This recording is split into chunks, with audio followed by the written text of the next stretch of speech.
Hello everyone, how are you all? I hope you all are well.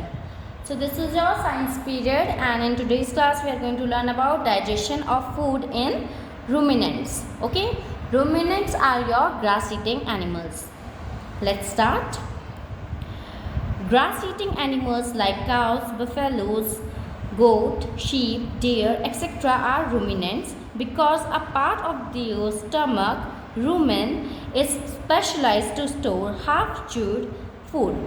सो आपके जो grass eating animals होते हैं जैसे काऊ, गो, शीप, इन सबको हम रूमिनेंट्स बोलते हैं क्योंकि उनके स्टमक का एक पार्ट जो होता है जिसे हम बोलते हैं रूमेन, वहाँ पे वो अपना half chewed, partially chewed food को स्टोर करके रखते हैं एंड आफ्टर सम टाइम उस फूड को दोबारा से बाहर ला के वो दोबारा से च्यू करते हैं. ठीक है, let's learn about this process.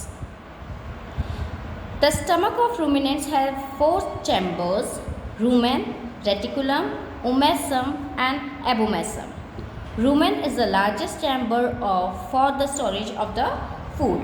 So आपके जो ruminant के स्टमक होते हैं उसके 4 चैम्बर्स होते हैं. जैसे हमने अपने हार्ट के चैम्बर्स पढ़े थे ना, 4 चैम्बर्स ऑफ हार्ट, वैसे ही जो काव के स्टमक होते हैं उनमें भी 4 चैम्बर्स होते हैं. They are rumen, reticulum, omasum, abomasum. Okay, और इसमें से सबसे बड़ा जो चैम्बर है, सबसे बड़ा जो खाना होता है वो किसका होता है? रूमेन का, जहाँ पे आपके पार्शली च्यूड फूड स्टोर होता है. Okay, got it?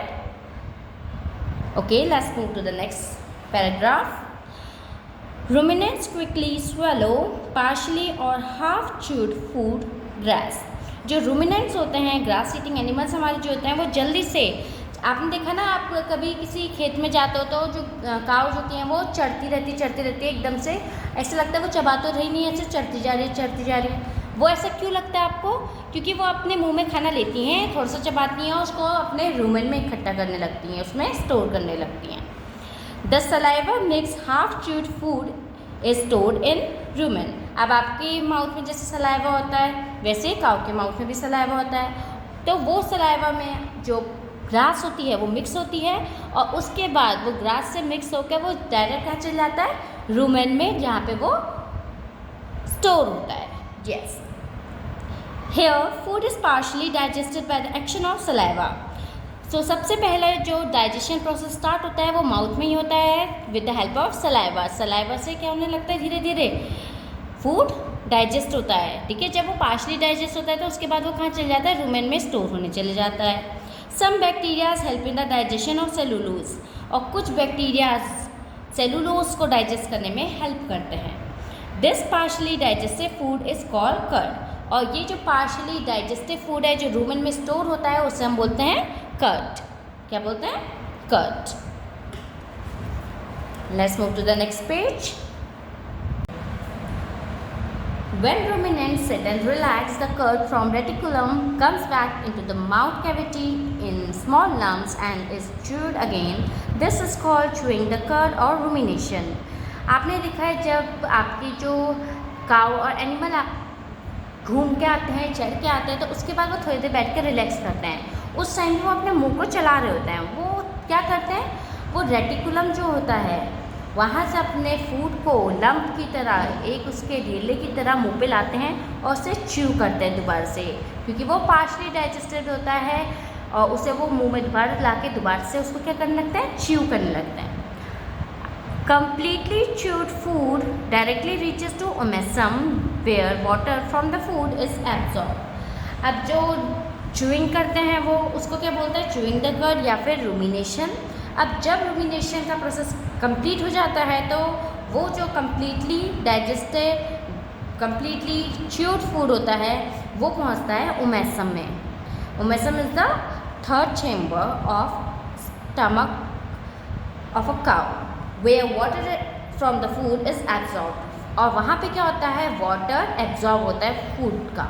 जैसे हमारे लार्ज इंटेस्टाइन में क्या होता है? फूड का वाटर एब्जॉर्ब होता है, वैसे इनके में, रूमिनेंट्स में, ओमेसम में होता है. The food is then pushed into abomasum which is the true stomach. उसके बाद खाना कहाँ जाता है? एबोमेसम में, जिसको बोलते हैं ट्रू स्टमक. क्या बोलते हैं जिसका? True stomach.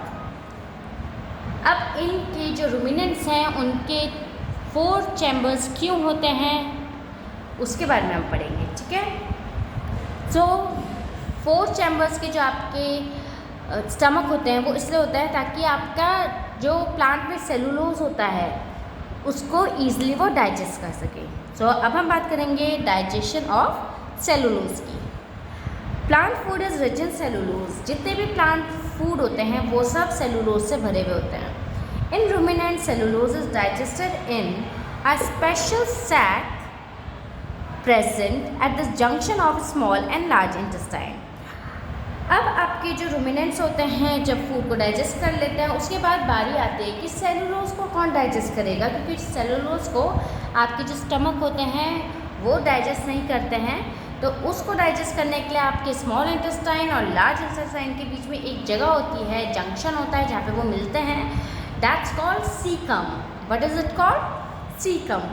तो ये जो सीकम होता है वहाँ पे आपके क्या होते हैं?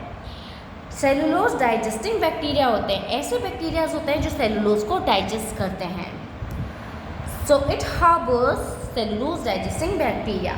वहाँ पे ऐसे बैक्टीरिया होते हैं जो सेलुलोज को डाइजेस्ट करते हैं, जिस वजह से हमारे जो एनिमल्स होते हैं, रूमिनेंट्स होते हैं, ईजिली प्लांट को डाइजेस्ट कर लेते हैं, प्लांट के सेलुलोज को डाइजेस्ट कर लेते हैं।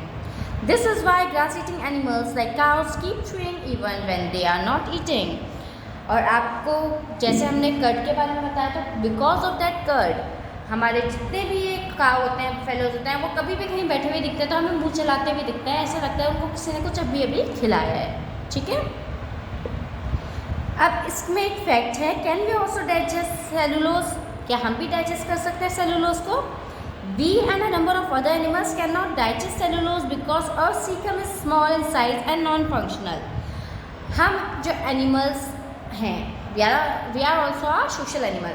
सो हम और बाकी एनिमल्स जो हैं वो सेलुलोज को डाइजेस्ट नहीं कर पाते क्योंकि हमारा जो सीकम है वो बहुत छोटा सा है, और वो सीकम छोटा होने के साथ साथ और क्या है, नॉन फंक्शनल है। ये उसका कोई फंक्शन नहीं है, वो फंक्शन नहीं कर पाते हैं क्योंकि एज यू नो कि हम लोग क्या हैं, ओमनीवोर्स या कार्निवोर्स हैं, है ना। हम लोग ओमनीवोर्स होते हैं जो ह्यूमंस होते हैं, और जो बाकी के एनिमल्स होते हैं वो कार्निवोर्स होते हैं। तो इनके में जो बाकी चीज़ों को डाइजेस्ट करने की वजह से सेलुलोज का इंटेक इतना नहीं करते हम, इस वजह से हमारा जो सीकम है वहाँ पे वो बैक्टीरिया होना, हार्बर होने बंद हो चुके हैं, जिससे सेलुलोज डाइजेस्ट होता है। और उस वजह से हमारी बॉडी का जो सीकम है वो अब नॉन फंक्शनल हो चुका है, वो फंक्शन नहीं करता है सेलुलोज को डाइजेस्ट करने का।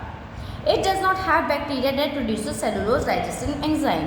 सो हमारे सीकम में एक तो वो बहुत छोटा है, अब वो डिसफंक्शनल हो चुका है, और थर्ड पार्ट इज दैट कि उसमें कोई भी सेलुलोज डाइजेस्टिंग एंजाइम नहीं है।